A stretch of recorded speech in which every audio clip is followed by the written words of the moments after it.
एक छोटा सा गांव, टूटी झोपड़ियां और धूल से भरी गलियां, और उन्हीं गलियों में घूमता था आर्यन। लोग उसे पागल कहते थे और हर वक्त बोलता रहता था कि सुनो भाई, पर कोई उनकी सुनता नहीं था। किसी को लगता था कि वो बेवकूफ है और किसी को लगता था कि वो फालतू इंसान है। न नौकरी, न पैसा, न इज्जत थी। यहाँ तक तो अपने भी उससे कतराने लगते। लड़कियां तो हंस कर कहती हैं, अरे वो आर्यन, वही लड़का जो हर जगह नौकरी ढूंढता फिरता है, बेचारा भोला पागल इंसान। लेकिन आर्यन हमेशा मुस्कुराता और कहता है कि एक दिन मेरा वक्त आएगा। पर वक्त कभी नहीं आया। एक दिन वो शहर की भीड़ में खो जाता है, जेब में सिर्फ 10 रुपये और आंखों में हजारों टूटे सपने। थका हारा वो एक पुराने कबाड़ी मार्केट में बैठ गया। बारिश शुरू हुई और तभी से एक हवा के साथ उड़ता हुआ एक छोटा सा धातु का टुकड़ा उसकी गोद में आ गिरा। पुराना जंग लगा, लेकिन बीच में एक नीली चमक थी। उस पर लिखा था, जो इस नजर को पाएगा वो खुदा के बराबर होगा। आर्यन ने हंसते हुए कहा, अब ये कबाड़ भी मुझे भगवान बना देगा। पर जैसे ही उसने वो चीज उठाई तो उसकी आंखें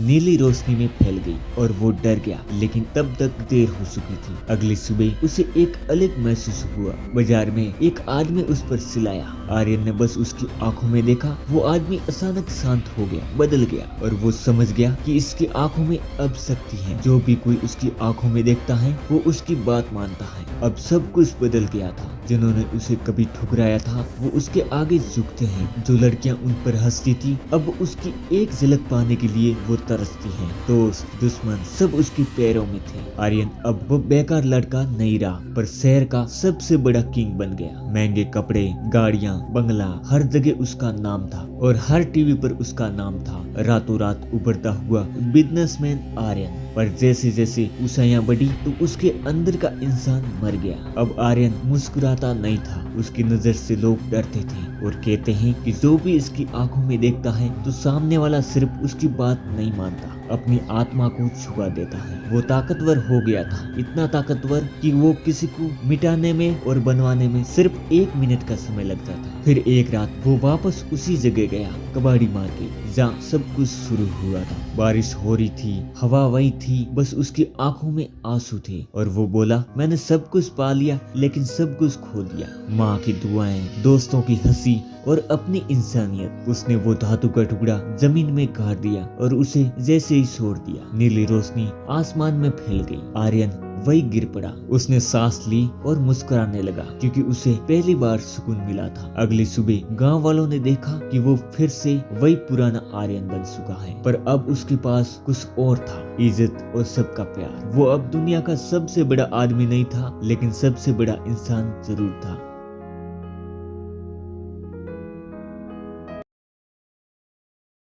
अमर सिंहपुर राज्य, जहाँ मिट्टी खुशबू देती है और लोग दिल से गरीब हैं मगर संस्कारों से अमीर थे।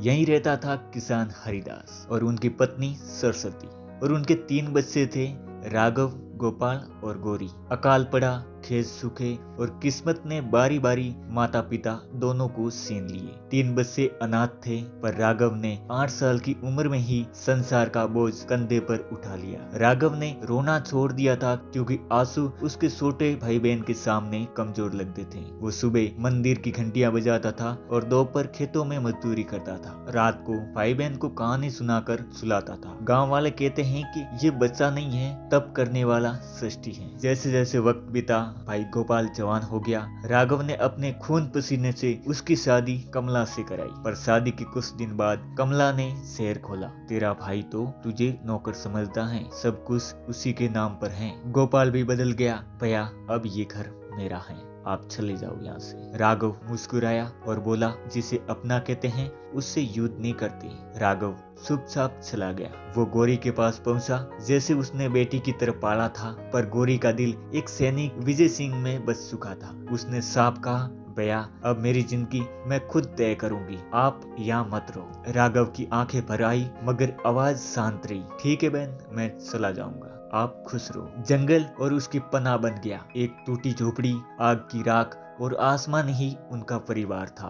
रात में वो सितारों से पूछता है, जिसे मैंने पाला वही मुझसे दूर हो गए। तभी किस्मत में एक मोड़ आता है। लुटेरे के हमले में घायल पड़ी एक राजकुमारी और राघव उसे बचा लेता है। वो थी चंद्रगुप्त राज्य की राजकुमारी पद्मिनी। राघव ने उसकी सेवा की बिना कोई सवाल किए। धीरे धीरे दो दिलों के बीच खामोश मोहब्बत हो गई, पर राघव ने कभी स्वार्थ नहीं किया। एक दिन सैनिक आए राजकुमारी को लेने और बाद में राघव को महल बुलाया गया। राजा ने कहा, तूने मेरी बेटी की जान बचाई है, अब तुम इस राज्य का सेनापति होगा। राघव अब कवच पहनता है, पर दिल में अभी भी मिट्टी की खुशबू और माँ की याद रहती है। दरबारियों को ये सब पसंद नहीं आया और उन्होंने राजा के सामने जहर फैलाना शुरू किया। मंत्री जयवर्धन और राजकुमार वीर प्रताप ने राजा को भड़काया। राघव राजकुमारी पर नजर रखता है, कल वो आपकी सिंहासन भी मांग सकता है। राजा भी अचानक बदल गया और राघव को बिना सेना के सीमा पर भेज दिया गया। राज्य पर हमला होने की खबर आई